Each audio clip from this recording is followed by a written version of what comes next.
दुआ हर किसी का अपना एक रास्ता होती है, अल्लाह के साथ अपनी बात शेयर करने का। हर दुआ एक उम्मीद होती है, एक अरमान होता है और एक खूबसूरत रिश्ता होता है। अल्लाह सुब्हाना व तआला से अपनी बात मनवाने का, अल्लाह सुब्हाना व तआला से अपनी फीलिंग्स का इज़हार करने का। पर क्या हर दुआ जायज़ होती है? क्या हमारी दुआ अल्लाह के पास कबूल और मकबूल होगी? अस्सलामुअलैकुम एवरीवन, मेरा नाम है नूर। आज का वीडियो बहुत ज़्यादा इम्पॉर्टेंट है और बहुत ज़्यादा बात को समझने वाला है, क्योंकि हम सभी दुआएं करते हैं लेकिन हमें ये नहीं पता होता कि जो हम अल्लाह पाक से मांग रहे हैं वो हम सही चीज़ मांग रहे हैं, गलत चीज़ मांग रहे हैं। ये हमारी दुआ जायज़ है या नाजायज़ है? कहीं हम अल्लाह पाक को नाराज़ तो नहीं कर रहे हैं अपनी दुआ करके? क्योंकि कभी कभी दुआएं इसलिए भी कबूल नहीं हो रही होती हैं क्योंकि जो हम मांग रहे होते हैं वो एक गलत दुआ होती है, एक नाजायज़ दुआ होती है।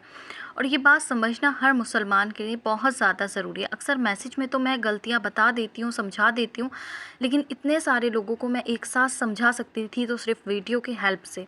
आज का वीडियो देखने के बाद आप सब अपने आप को चेक करना, अपनी गलतियों को एनालाइज करना कि कहीं आपसे तो ये गलतियां नहीं हो रही हैं जिसकी वजह से आपकी दुआ कबूल नहीं हो रही है। इसी के साथ मैं ज़िक्र करना चाहूँगी आज का वीडियो।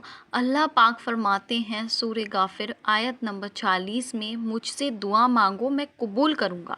ये आयत हमें ये समझाती है कि अल्लाह हर इंसान की दुआ को सुनता है और अगर नीयत साफ़ हो तो वो दुआ कबूल और मकबूल होती है। दुआ का असर नीयत पर होता है और अगर दुआ किसी के हक़ को छीनने के लिए नहीं है तो ये दुआ जायज़ होती है। जायज़ दुआ की पहचान करना सीखें। पहले आपको एक एग्जाम्पल के साथ समझाती हूँ। किसी का हक़ छीनना, जब हम अपनी दुआ में किसी और का हक़ छीन कर अपने लिए कुछ मांगते हैं तो वो दुआ नाजायज़ हो सकती है। जैसे, या अल्लाह अगर वो लड़का मेरे लिए बेहतर है तो उसको मेरे नसीब में लिख दे। ये दुआ जायज़ है क्योंकि यहाँ पर हम अपनी बेहतरी मांग रहे हैं, किसी से कुछ छीन नहीं रहे हैं। अल्लाह पाक से अपने लिए खैर मांग रहे हैं और दूसरे के लिए भी भलाई और खैर मांग रहे हैं। एग्ज़ाम्पल यहाँ पर और ले लेते हैं, जैसे ख़ुद के लिए बेहतरी मांगना। जैसे हम दुआ करते हैं, अल्लाह मुझे सुकून दे दे, मुझे कामयाबी दे दे, मेरे हर फ़ैसले में बेहतरी फरमा दे, मेरी ये मुश्किल आसान कर दे, आमीन। तो ये एक जायज़ दुआ हो गई क्योंकि हम अपने लिए बेहतरी मांग रहे हैं।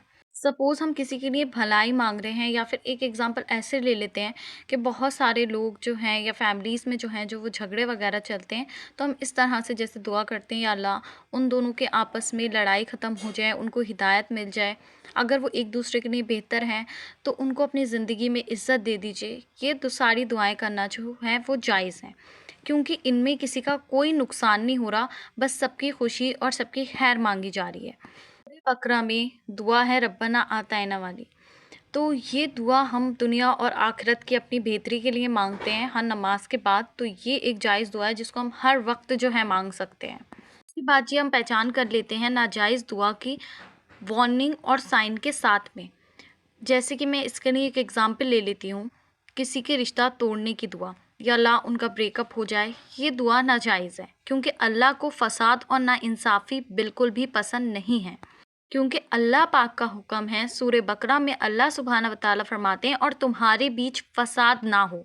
मैंने बहुत सारे केस अपने इस यूट्यूब की जर्नी में देखे हैं, जो मेरे पास मैसेज आते हैं उसमें बहुत सारी गर्ल्स, मुझे अफ़सोस के साथ कहना पड़ रहा है, ऐसे मैसेज भी करती हैं कि किसी की इंगेजमेंट टूट जाए, किसी की शादी टूट जाए, कोई अपनी फैमिली को छोड़ के जो है वो मेरे पास आ जाए, इस तरह के भी मैसेज आते हैं। तो ये दुआ बिल्कुल भी जायज़ नहीं है।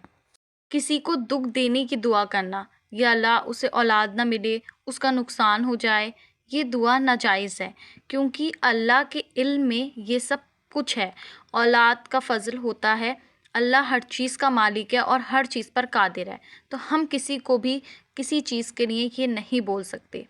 किसी के लिए बद दुआ करना, ये एक बहुत डीप पॉइंट है, लेकिन यहाँ पे सिर्फ मैं एक छोटी सी बात में समझा रही हूँ।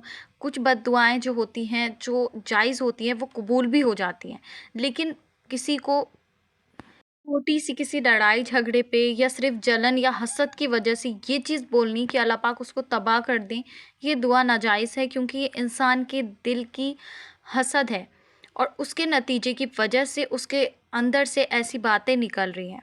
झूठ या नफ़रत वाली दुआ करनी, ویسے بھی جو انسان جھوٹ بولتا ہے اس کی دعا قبول نہیں ہوتی، کیونکہ جھوٹ اللہ پاک کو بالکل پسند نہیں ہے۔ جب کسی کی دعا میں نفرت، حسد یا جھوٹ ہو تو وہ دعا ناجائز ہوتی ہے، اللہ کا حکم ہے۔ سورہ حجرات آیت نمبر 49 میں اللہ پاک فرماتے ہیں، تم اپنے دل میں کسی کے لیے بھی نفرت نہیں رکھو۔ اور اگر آپ ابھی بھی کنفیوز ہو کہ آپ کی دعا جائز ہے یا ناجائز ہے، تو یہ چیک لسٹ میں آپ کو بتا رہی ہوں، آپ اس کے اکارڈنگ جو ہے وہ خود کو چیک کر سکتے ہو۔ دیکھیں، کیا میری دعا کسی اور کا حق چھین رہی ہے؟ تو یہ دعا بالکل بھی جائز نہیں ہے۔ اگر آپ اپنے لیے، سب کے لیے خیر مانگ رہے ہو، خوشیاں مانگ رہے ہو، بہتری مانگ رہے ہو، امت کے لیے بھی، اپنے لیے بھی، اپنی فیملی اور فرینڈس کے لیے بھی، تو یہ بالکل جائز دعا ہے۔ تو دیکھیں جی، ایک نیت کا فیصلہ ہے۔ اگر ہماری دعا اللہ کی رضا، انصاف اور نیت کے ساتھ ہے تو وہ دعا قبول اور مقبول ہوتی ہے۔ ہر دعا چھوٹی ہو یا بڑی، وہ ایک عبادت ہے جس میں ہم اپنی بات اللہ سبحانہ وتعالیٰ سے شیئر کرتے ہیں۔ دیکھیں جی، آپ اپنی دعا کو چیک کریے اور اپنے دل کو صبر اور انصاف سے بھریے، جو ایک مومن کے لیے بہت ضروری ہے۔ دیکھیں جی، قرآن پاک میں اللہ پاک نے حکم دیا ہے، اور تمہارے رب نے حکم دیا ہے کہ تم صرف اسی کی عبادت کرو اور ماں باپ کے ساتھ انصاف کرو۔ اس کے آگے ہر جگہ پر عدل، انصاف، بھلائی اور حق کی بات کی گئی ہے۔ تو اگر کسی کی دعا کسی کے درد پر بنی ہے تو وہ دعا نہیں ہوتی ہے، ایک سیلف سینٹرڈ ڈیمانڈ ہوتی ہے۔ تو جی، ہمیشہ یاد رکھنا، آپ کی منزل یا آپ کی دعا کا راستہ کبھی کسی اور کے لیے تکلیف کا سبب نہ بنے۔ دعا صرف مانگنا نہیں ہوتا، دعا کے ساتھ صبر اور ادب بھی ہوتا ہے۔ اس لیے جی، آپ کی دعا کسی اور کے آنسوؤں کی قیمت پر پوری نہ ہو، آپ کی منزل کسی اور کے سپنوں کو کچل کر نہ ملے۔ دعا صرف الفاظ نہیں ہوتی، وہ نیت ہوتی ہے، وہ راستہ ہوتا ہے جس میں کسی کا دل نہ ٹوٹا ہو۔